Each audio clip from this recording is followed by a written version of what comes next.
Bom dia a todos. Então, dando sequência aos nossos vídeos, né, para aqueles que não tiveram oportunidade de participar da nossa aula pelo Zoom, que alegaram que não conseguiram baixar o aplicativo ou algo parecido, né, com problemas com relação à rede de internet, aqui segue os principais pontos, tá, dessa apostila 6, que fala sobre contrato de trabalho, elementos do contrato de trabalho.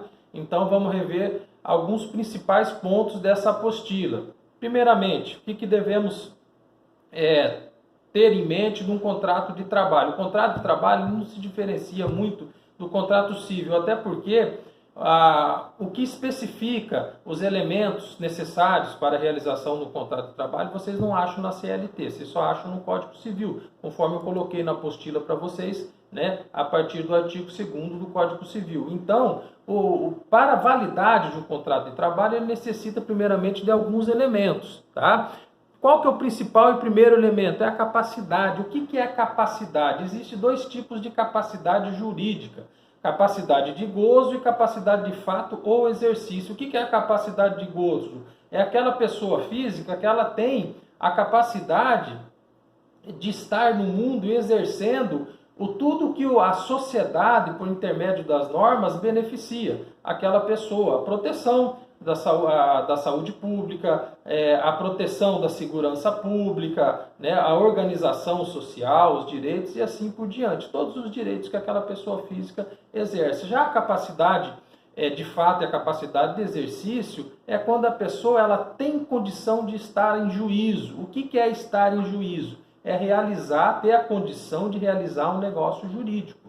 Tá? O contrato de trabalho, ele também é um negócio jurídico. Por que é um negócio jurídico? Porque é um negócio que ele é protegido por normas. Então, se dá a nomenclatura de um negócio jurídico. E a primeira coisa desse negócio jurídico, quando há da contratação de uma pessoa física por uma empresa ou por qualquer tipo de empregador, né, que nós vimos, né, na apostila, algumas apostilas atrás, quem são os empregadores, né?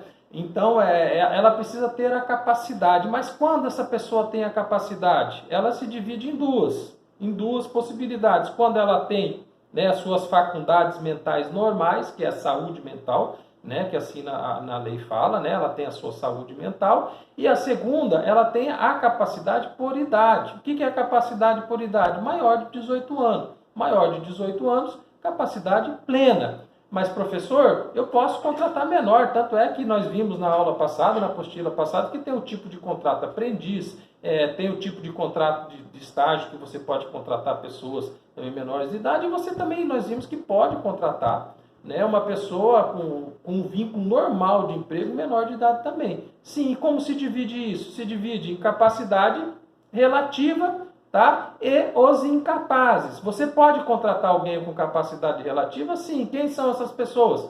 Aquele que tem idade em 16 e 17 anos, ou que não tem a sua saúde mental plena, tá? Tem alguma diminuição de discernimento, né? Algumas né, doenças mentais que a gente vê às vezes, né, no comércio, uma pessoa, mesmo que tenha um problema mental, ela está lá trabalhando, né? Então, esse é a capacidade relativa. Qual que é a diferença de você contratar um funcionário com capacidade relativa e um funcionário com capacidade plena? Com capacidade plena, acima de 18 anos e com a saúde mental normal, ele mesmo assina e dá quitação às suas verbas trabalhistas, assina contrato, faz tudo ele mesmo, pessoalmente. Já a capacidade relativa, no caso de quando você for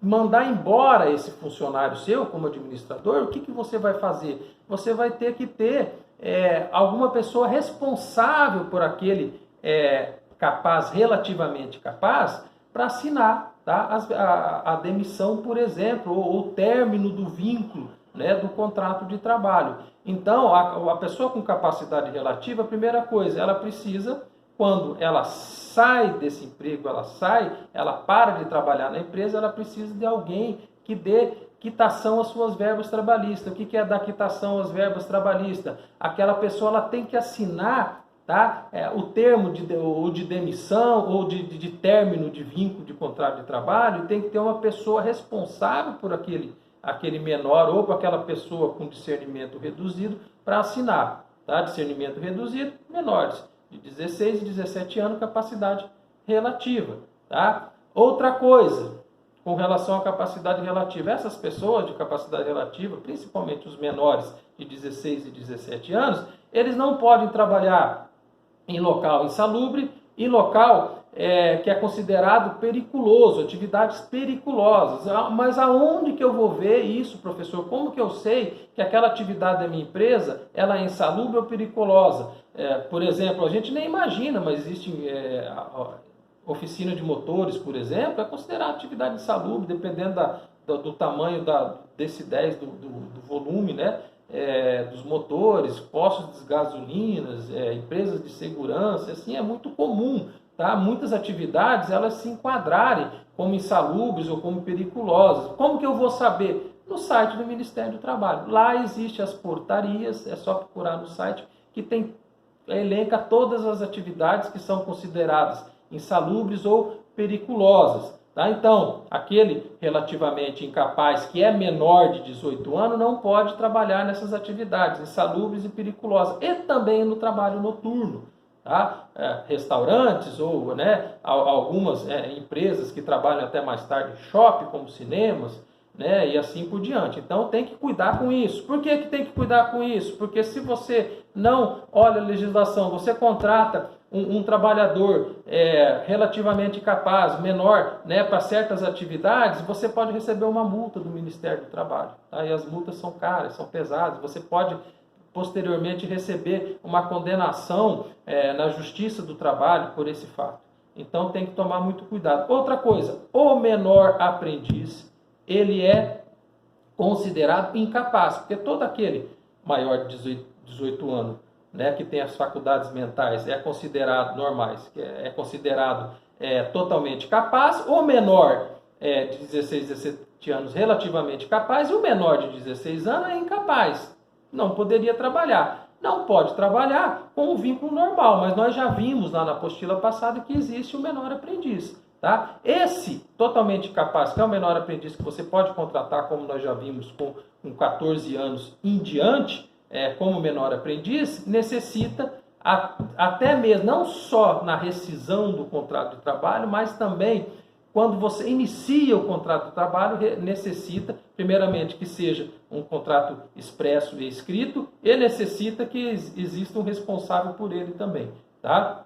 Vou fazer, conforme a orientação, outros vídeos, tá? Sobre essa mesma apostila, tá? Na continuação. Obrigado.